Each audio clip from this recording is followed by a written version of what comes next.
الحمد لله رب العالمين، والصلاة والسلام على سيد الأنبياء والمرسلين وعلى آله وصحبه أجمعين، أما بعد، فأعوذ بالله من الشيطان الرجيم. بسم الله الرحمن الرحيم. سبحان الذي أسرى بعبده ليلا من المسجد الحرام إلى المسجد الأقصى الذي باركنا حوله لنريه من آياتنا إنه هو السميع البصير. صدق الله العظيم. معزز و مکرم سامعین و حاضرین اکرام، السلام علیکم ورحمۃ اللہ وبرکاتہ۔ اللہ تبارک و تعالیٰ کا بہت احسان عظیم ہے کہ رب ذوالجلال نے ہم تمام کو رسول اللہ صلی اللہ علیہ وسلم کی امت بابرکت میں پیدا فرمایا اور حبیب پاک علیہ السلام کی نسبت پاک کے ذریعے سے بے پناہ نعمتوں سے ہمیں سرفراز فرمایا۔ حاضرین محترم، چونکہ آپ جانتے ہیں کہ یہ مہینہ رجب المرجب کا مہینہ ہے اور آج کی جو تاریخ ہے 27ویں شب ہے، جس کو اللہ تعالیٰ کے نبی صلی اللہ علیہ وسلم نے اللہ تبارک و تعالیٰ نے اس رات اپنے بندہ خاص کو اپنی بارگاہ میں بلایا اور دیدار سے مشرف فرمایا ہے۔ خود اللہ تبارک و تعالیٰ کا قرآن مجید میں اس تعلق سے ارشاد مبارک ہے کہ اللہ تبارک و تعالیٰ فرماتے ہیں کہ سبحان الذی اسری بعبدہ، پاک ہے وہ ذات جو اپنے بندہ خاص کو رات کی سیر کرائی، اسری بعبدہ لیلا من المسجد الحرام الی المسجد الاقصی، مسجد حرام سے مسجد اقصی تک، یعنی کہ بیت اللہ شریف سے بیت المقدس تک۔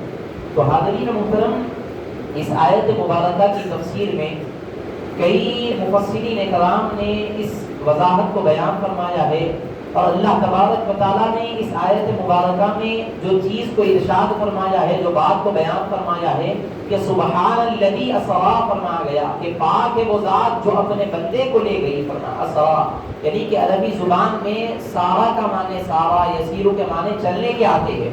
تو حاضرین محترم، اسرا کا جہاں لفظ استعمال ہوتا ہے کہ ساتھ میں لے کر چلنا، تو اسی لیے اللہ تبارک و تعالیٰ نے اپنے کلام مجید میں فرمایا کہ اسرا بعبدہ، کہ اپنے بندہ خاص کو سیر کرائی۔ خود اللہ تبارک و تعالیٰ نے اپنے حبیب کو اپنے ساتھ سیر کرائی کر اللہ تعالیٰ نے فرمایا ہے۔ پھر اس کے بعد اللہ تبارک و تعالیٰ نے جو بیان فرمایا ہے کہ لیلا من المسجد الحرام، رات کے تھوڑے سے حصے میں اللہ تعالیٰ نے مسجد حرام سے مسجد اقصی کا سفر اللہ تبارک و تعالیٰ نے کرایا۔ حاضرین محترم، اصل میں بات یوں ہے کہ اس دور میں مکہ المکرمہ سے فلسطین کا سفر 3 مہینے کا سفر تھا، اونٹوں کا سفر تھا۔ تو اللہ تبارک و تعالیٰ نے جنت کی سواری براق کے ذریعے سے اللہ تعالیٰ نے اپنے حبیب پاک علیہ السلام کو ایسے سیر کرائی کہ چند رات کے لیلا من المسجد الحرام فرمایا، لیلا رات کے تھوڑے سے حصے میں اللہ تبارک و تعالیٰ نے حضور پاک علیہ السلام کو اللہ تعالیٰ نے سفر کرایا۔ پھر اس کے بعد یعنی کہ اصل میں معراج النبی صلی اللہ علیہ وسلم کیا ہے؟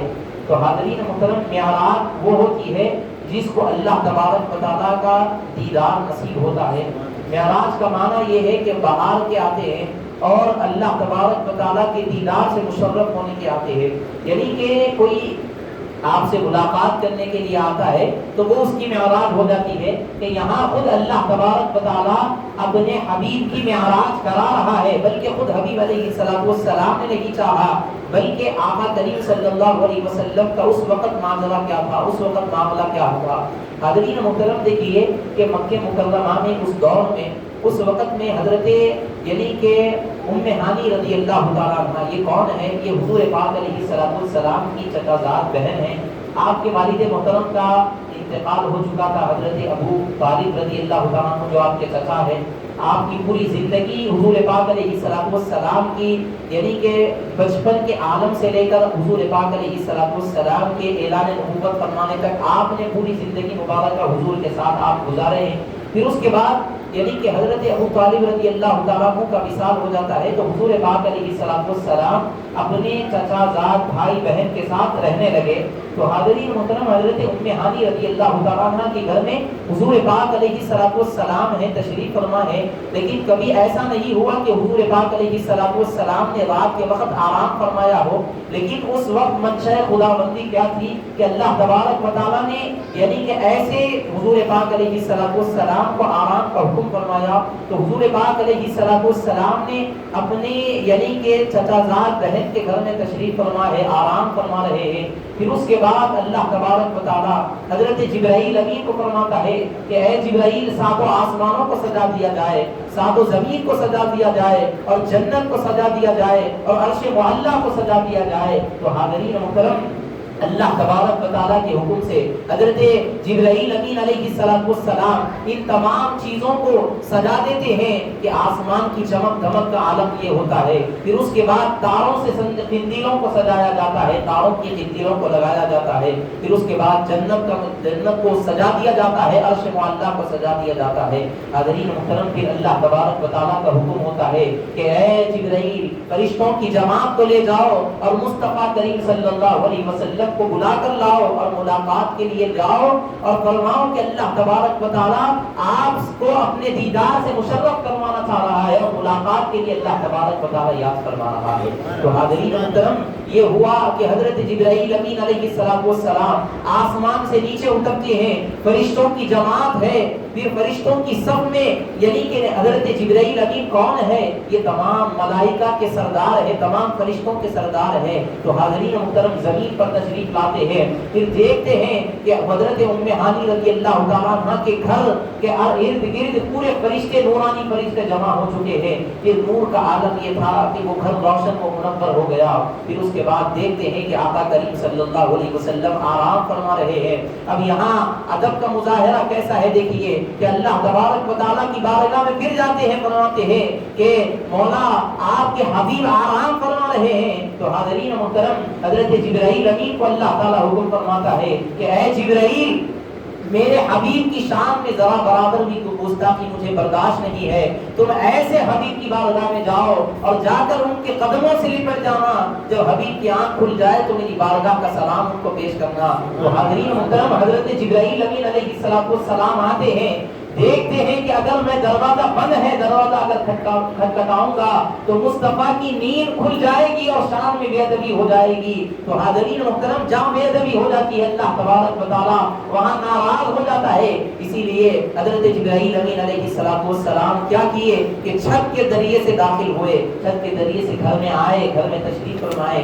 دیکھے کہ مصطفیٰ کریم صلی اللہ علیہ وسلم آرام فرما رہے ہیں. پھر اس کے بعد دیکھتے ہیں کہ آرام فرمانے کی حالت میں اللہ تبارک و تعالیٰ نے کیسے حکم فرمایا ہے.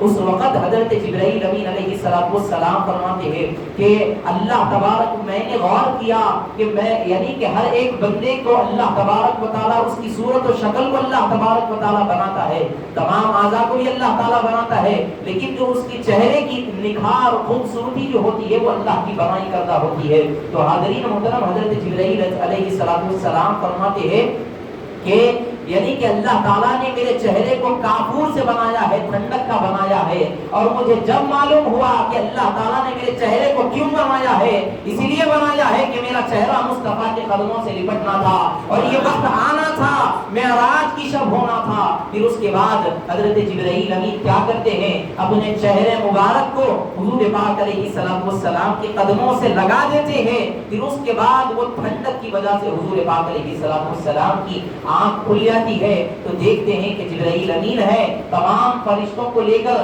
آئے ہوئے ہیں. تو حاضرین محترم پھر اس کے بعد کیا ہوتا ہے، حضرت جبرائیل امین فرماتے ہیں یا رسول اللہ صلی اللہ علیہ وسلم اللہ تبارک و تعالیٰ نے آپ کو سلام اللہ تعالیٰ بھیج رہا ہے اور فرما رہا ہے کہ آپ کو اللہ تبارک و تعالیٰ اپنی بارگاہ کا دیدار سے مشرف فرما رہا ہے اور اپنی حاضری میں بلانا چاہتا ہے، آپ سے ملاقات کا طلبگار ہے. تو حاضرین محترم دیکھیے کہ ہر نبی آئے، ہر نبی یعنی کہ ہر نبی کو اللہ تبارک و تعالیٰ نے معراج عطا کی، کس کے ذریعے سے عطا کی. تو حاضرین محترم اللہ تبارک و تعالیٰ معجزات کے ذریعے سے کو ان کی معراج اللہ تعالیٰ عطا کی. لیکن حاضرین محترم ہر نبی آئے, ہر نبی کو یہی چاہت تھی اور یہی کہ الفت تھی کہ رب کا دیدار کر سکے. لیکن حاضرین محترم کسی کو اللہ تبارک و تعالیٰ نے اپنے دیدار سے مشرف نہیں فرمایا. لیکن وہ ذات جس کے صدقے میں اللہ تعالیٰ نے ساری کائنات کو پیدا فرمایا, اس ذات کے لیے اللہ تبارک و تعالیٰ اپنے دیدار سے اللہ تعالیٰ مشرف فرما رہا ہے. پھر اس کے بعد کیا ہوا؟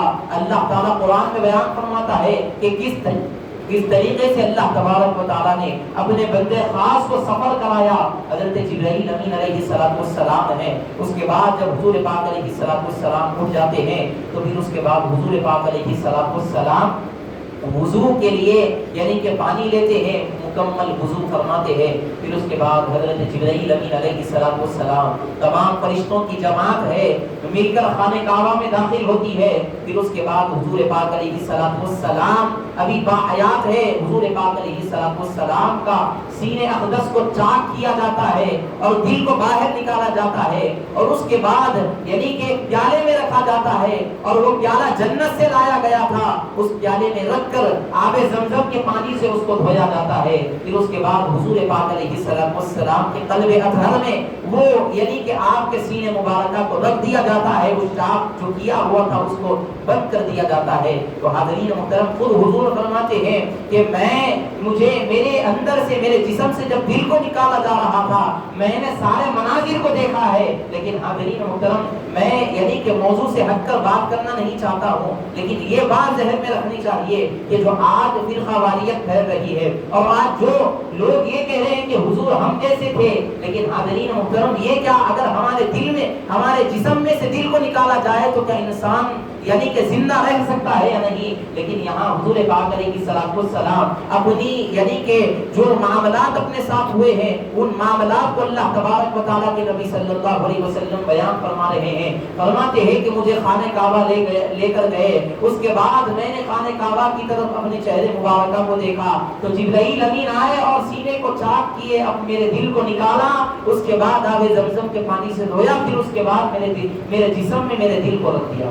تو حاضرین محترم خود حضور پاک علیہ السلام یہ اپنی آنکھوں سے مشاہدہ فرما رہے ہیں. پھر اس کے بعد حضرت جبرائیل امین علیہ السلام دوبارہ جنت کا سفر کرتے ہیں, جنت جاتے ہیں. جنت میں جا کر وہاں برقات ایک ایسی سواری ہے جو یعنی کہ سیکنڈوں کے اندر یعنی کہ کئی میل کے سفر کو طے کرتی ہے. تو حاضرین محترم اس برقات کو لایا جاتا ہے اور اس کے بعد حضور پاک علیہ السلام کے سامنے پیش کیا جاتا ہے. اور اس کے بعد جب حضور پاک علیہ السلام اس برقات پر چڑھ کر بیٹھتے ہیں تو پھر اس برقات ہلنے لگتا ہے, مچلنے لگتا ہے, اور حضور پاک علیہ السلام اپنا دست مبارکہ اس برقات پر پھیرتے ہیں. پھر اس کے بعد کیا ہوتا ہے کہ اب خانہ کعبہ میں ہے, مسجد حرام کہا جاتا ہے. پھر اس کے بعد کہاں کا سفر ہو رہا ہے؟ فلسطین کا سفر ہو رہا ہے, جو اس دور میں اونٹوں کے سفر سے اگر سفر کیا جائے تو 3 مہینے کا سفر ہوا کرتا ہے. لیکن حاضرین محترم حضور پاک علیہ السلام ہے, ابھی رات کا ہی وقت ہے, یہ سارے معاملات ہو رہے ہیں. پھر اس کے بعد یعنی کہ فلسطین جاتے ہیں, بیت المقدس کو جاتے ہیں. پھر اس کے بعد وہاں تمام انبیاء علیہ السلام اپنی مزاروں سے نکل کر تشریف لاتے ہیں, پہلے سے ہی وہاں موجود تھے. حضور پاک علیہ السلام کو جبرائیل امین جب لے کر آتے ہیں تو تمام کے تمام انبیاء علیہ السلام حضرت آدم سے لے کر عیسیٰ تک کم و بیش 1,24,000 انبیاء علیہ السلام تھے. سارے کے سارے انبیاء علیہ السلام حضور کا استقبال کرنے کے لیے ٹھہر جاتے ہیں. پھر حضور پاک علیہ السلام تشریف لاتے ہیں, برقات سے نیچے اترتے ہیں تو تمام انبیاء علیہ السلام یہی کہنے لگتے ہیں کہ آپ ہماری امامت فرمائیں. لیکن حاضرین محترم حضور پاک علیہ السلام نے کیا کیا؟ پھر اس کے بعد تمام انبیاء علیہ السلام کی بات کو سنا. پھر امامت یعنی کہ مصلی پر ٹھہر گئے, بیت المقدس کے مصلی پر. تو حاضرین محترم بیت المقدس کے مصلی پر ٹھہر گئے. پھر اس کے بعد تمام انبیاء علیہ السلام ہے صفے بنا کر ٹھہرے ہوئے ہیں, امام الانبیاء امامت فرما رہے ہیں. تمام انبیاء علیہ السلام مقتدی بن کر ٹھہرے ہوئے ہیں. جب نماز مکمل ہو گئی پھر اس کے بعد کیا ہوا؟ نماز مکمل ہونے کے بعد پھر اس کے بعد حضرت جبرائیل امین علیہ السلام فرماتے ہیں کہ اب یہاں سے اللہ تعالیٰ فرماتا ہے کہ آپ کو سات آسمان کا سفر کرنا چاہیے. سورہ نجم میں اس کا واقعہ اللہ تعالیٰ نے بیان فرمایا. اللہ تعالیٰ فرماتا ہے کہ سبحان الذی اسری بعبدہ لیلا من المسجد الحرام الى المسجد